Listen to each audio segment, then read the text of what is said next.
Hi there. I just wanted to record one more example. That's something that is a little more complicated that you might see in the homework. So I just wanted to, when you see it, make sure you know how to do it. So here we have solved inequality, and we have fractions, and we have negative exponents also. So there are two ways that you can do this. I'm going to show you the first way, which is dealing with the negative exponent. So we know from rules of exponents that if I have a to the negative n, this becomes 1 over a to the n. So we're going to use that property of exponents.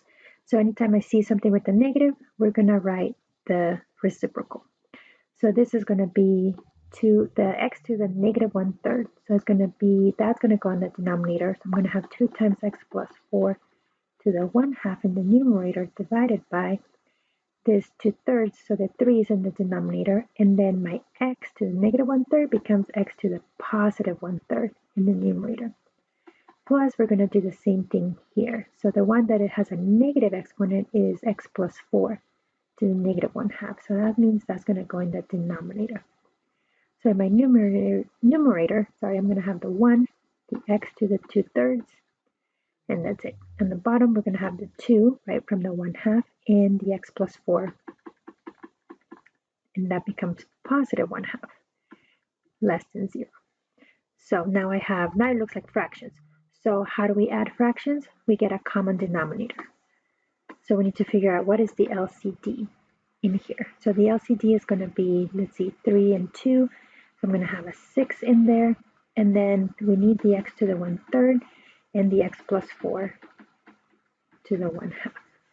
So looking at my first fraction, I have the 3, so I need to multiply by 2x plus 4 to the 1/2, top and bottom. Right? Just think about how do we get common denominators. We multiply top and bottom by the same thing that you need. So in this case, I have the 2, I need a 3 to make it a 6, and I already have the x plus 4 to the 1/2, so I need the x to the 1/3. So multiply top and bottom by 3x to the 1/3. And so now in the denominator, we're going to have 6x to the 1/3, x plus 4 to the 1/2, plus, and the same denominator here. Now, what about the numerator? So gather your coefficients, so 2 times 2, right? This is multiplication, so multiplication is associative, so I can multiply out of order. So I can do 2 times 2 over here. So that's 4. And x plus 4 to the 1/2 times x plus 4 to the 1/2, same basis. What do you do when you multiply same basis? We add exponents. So this is going to be x plus 4 to the 1/2 plus 1/2. Well, that's 1, so we just put a 1 there, but usually those 1s are invisible. And here I'm going to have 3x to the 2/3 times x to the 1/3. Again, when we multiply same basis, we add exponents. So 2/3 plus 1/3 is 3/3, which is just 1. And now that we have the same denominator, we can combine the fraction. Remember, the reason we're doing this is that when you have an inequality, your first thing is factor completely, but we have this kind of crazy looking thing, so we can't, so we have to manipulate it and then try to get it to factor form. So here, let's distribute the 4 in, so I have 4x plus 16 plus 3x. Right now that we have the same denominator, we can combine the numerators and combine like terms. So that gives me 7x plus 16. So that becomes our fraction.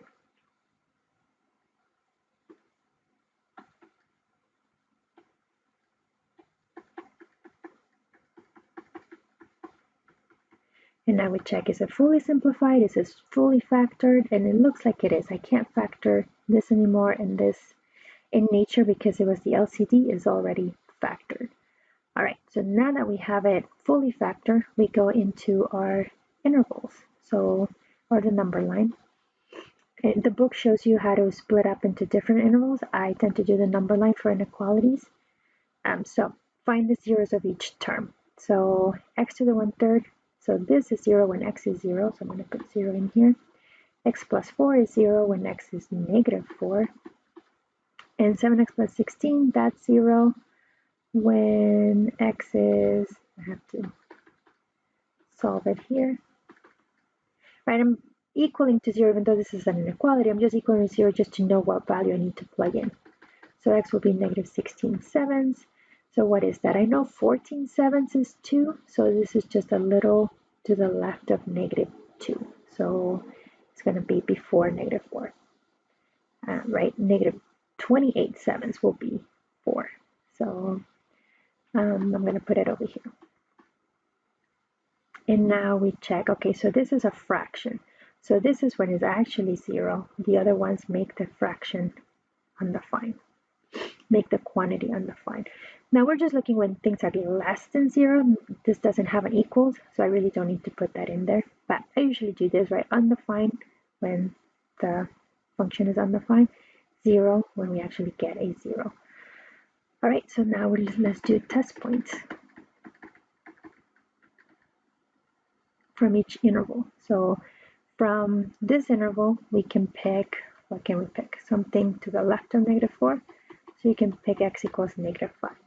So when x is negative 5, you can pick anything, right? Negative 6, negative 10, just you're going to be plugging it in here.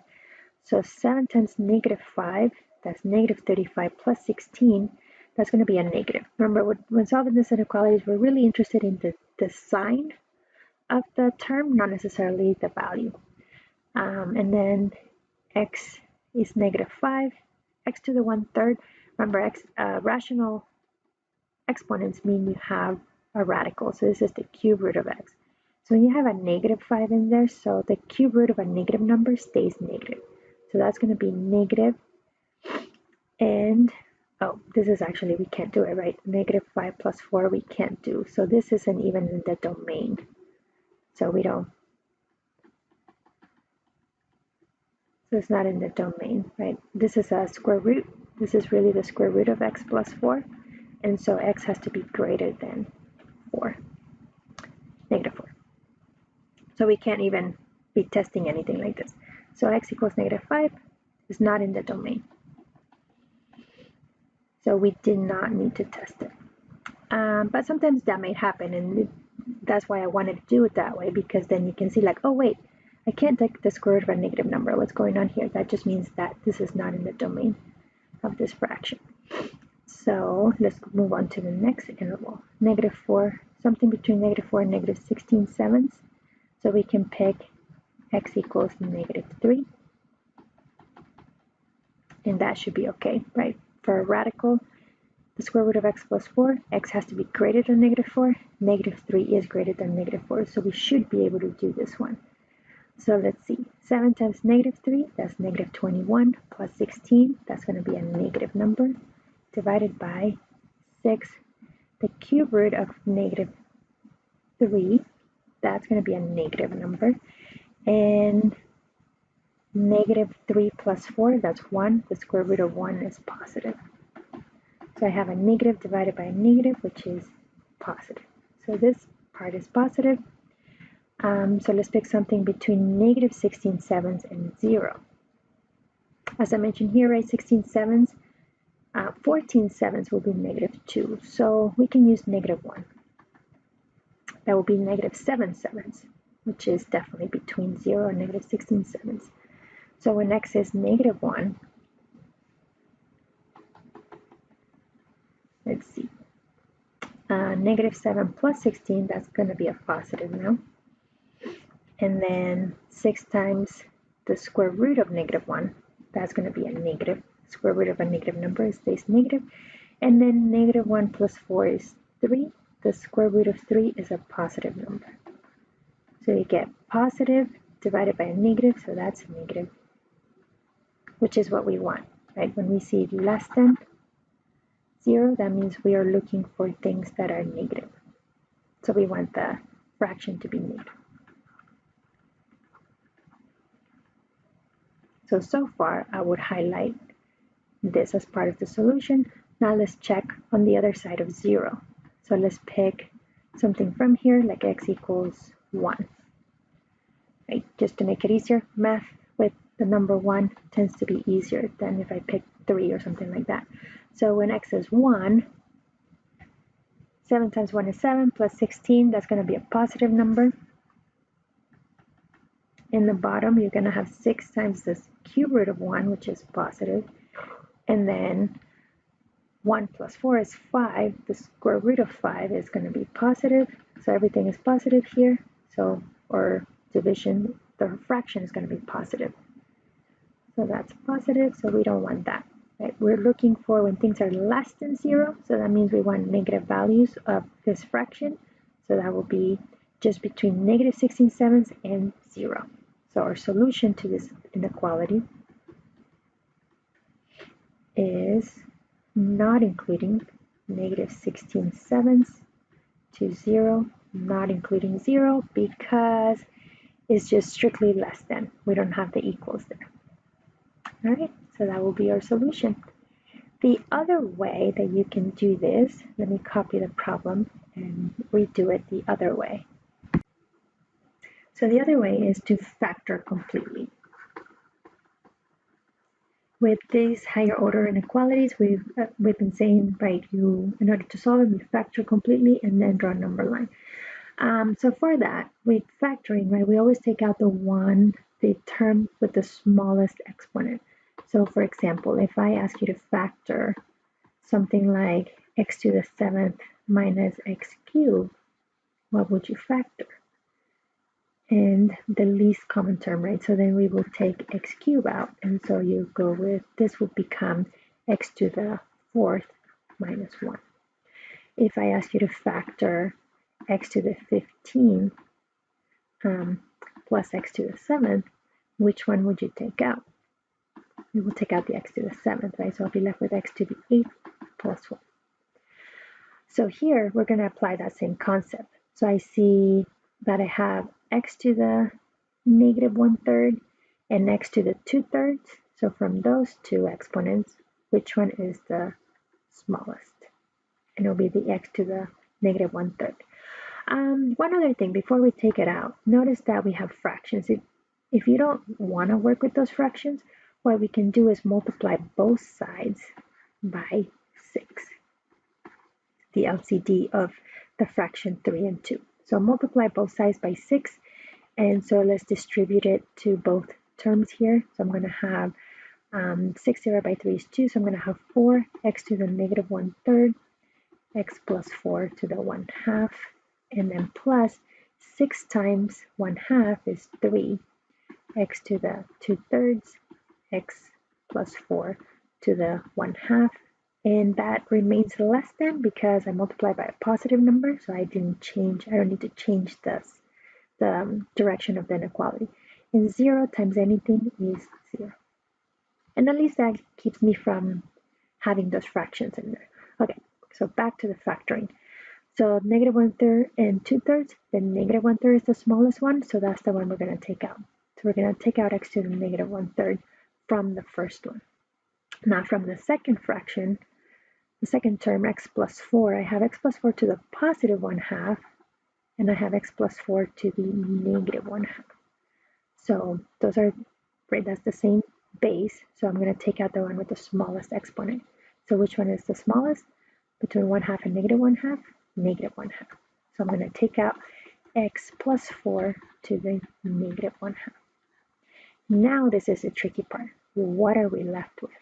So from the first term, we completely took out the x to the negative 1/3. So I'm just going to be left with 4. That term will be gone, and then I'm going to have x plus 4, but I took out a negative 1/2. So this is where it gets a little tricky, because now it's like, okay, remember when you multiply back in, anything that you factor, when you multiply back in, you should get what you started with, right? So going back to this example, if I do x to the 7th times x to the 8th, I get x to the 15th, x to the 7th plus 1, I get x to the 7th. So the same thing here, if I take this whole term and multiply it back in, I should get what I started with. So 4 x to the negative 1/3. So the question is, what does this exponent need to be so that when I do, right, same base times same space, we add the exponent? So what do I need to add to negative 1/2 to get positive 1/2? And yeah, that would be 1. so x plus 4 to the 1, and then plus 3. Now we took out the x to the negative 1/3. So that means same thing. I'm going to have x to the what exponent? So when I do x to the negative 1/3 times x to the blank, so what do I need to add to negative 1/3 to get 2/3?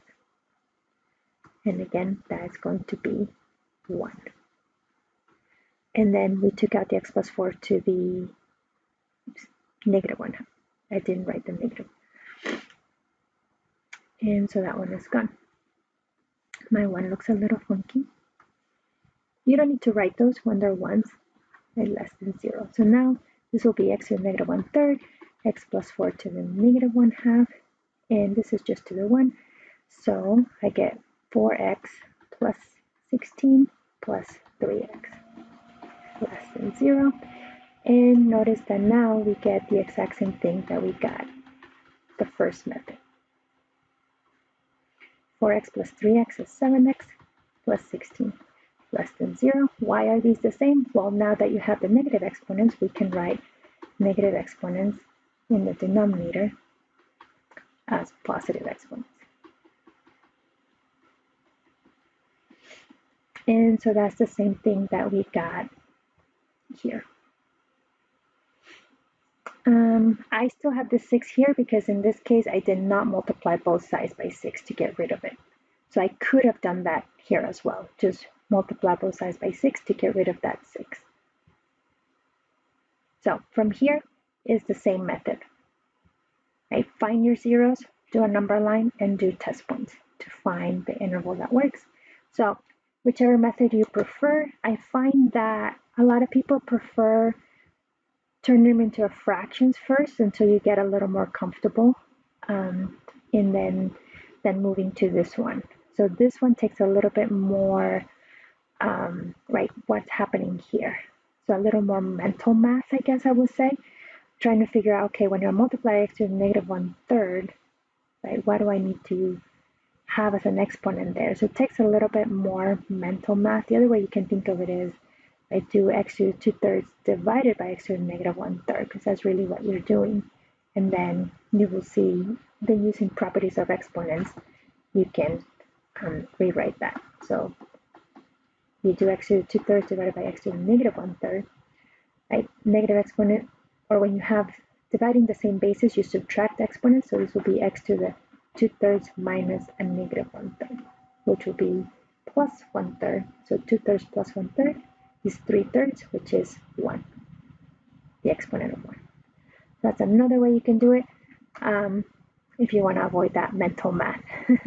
But so from here, whichever method makes more sense to you, you can do the factoring way. Notice it's a little bit faster, but if that confuses you, then deal with the properties of negative exponents. A negative exponent means 1 over, and then turn them into a fraction, and then do the LCD. All right, I hope that is helpful and somewhat clear. Email me if you have any questions.